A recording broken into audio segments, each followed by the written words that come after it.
Hey people, I've been hearing a lot about this MKUltra stuff in the Illuminati, so I decided to do a little investigation.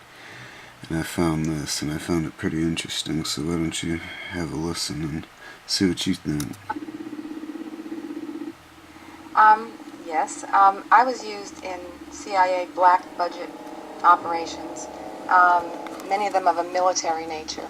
I was a mind control victim in these same black budget operations, and I was used as a propagandist by the CIA to help bring in the New World Order. I was actually a media person, I still am, radio and TV and print journalism, and basically they set me up through a CIA front company to propagate the New World Order through New Age propaganda. That's about the best way I can say it. And that's a comment I want to make. A lot of this New Age material that we see coming out today, it is an Illuminati ploy to bring in the New World Order. It's sort of a diversionary tactic, part of it. It's a way to get people to be complacent and under mass mind control. And that involves a lot of the trance channeling, all those sorts of things. It's a way to sort of lull people into a false sense of security based on a false spirituality.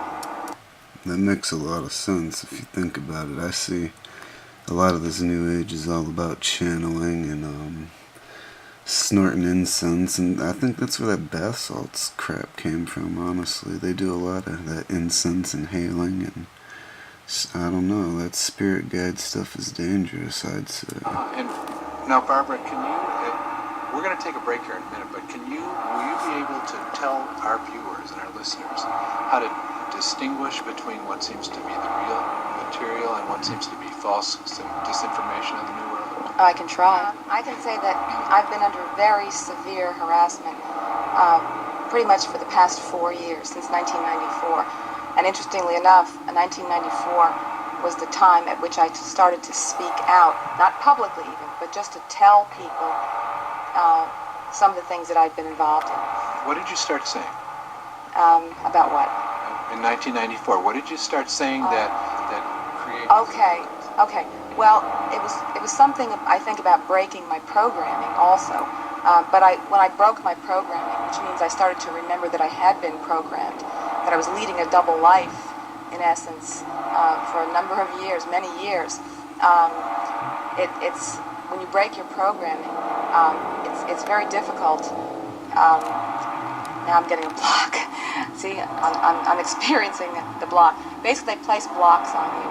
But when you break your programming, they'll do whatever they have to do in order to make sure that they re-recruit you, or they can stop that from happening.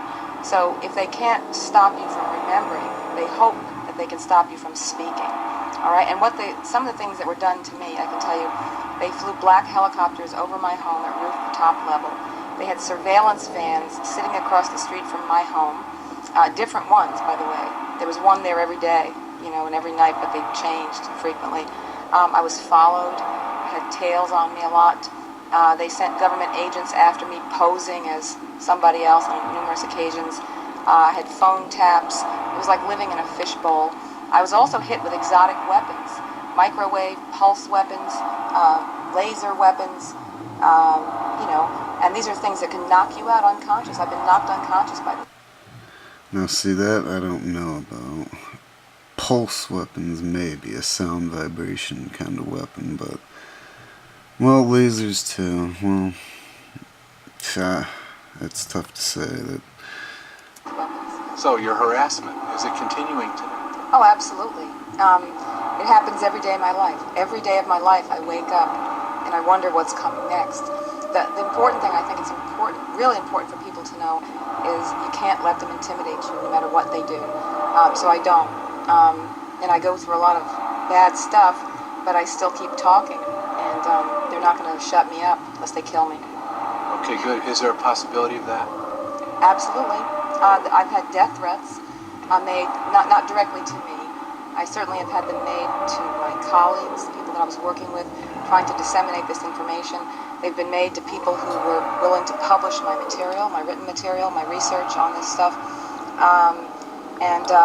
Yeah, it's definitely a very risky thing to do. Yeah, I'll bet. It's scary to be right when the government's wrong or something. Yeah, you got that right. And I want to say something about the car stuff that she was saying. I was spending at one point an average of $100 a week on car repairs. They repeatedly hit my tires, my timing belt, my radiator, my brakes. They cut my brake line. And they don't want us going anywhere. They want to keep us in a state of virtual, like a hostage.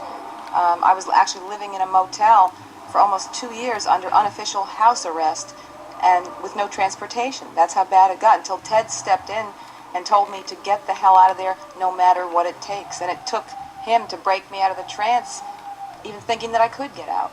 Uh-huh. And Ted has been your deprogrammer? No. Ted has been my friend, I would say. And Ted is a person that has helped me out. He has been following my case. He has been documenting my case. And he has made depositions so that if anything happens to me, that he, as he says on the deposition on video, we will know why. You know, when I did. Well, that's a pretty good start, I think. I'd move on to investigate anchor points, Sigmund Freud, and some psychology stuff and see if this is I think it's possible, for sure.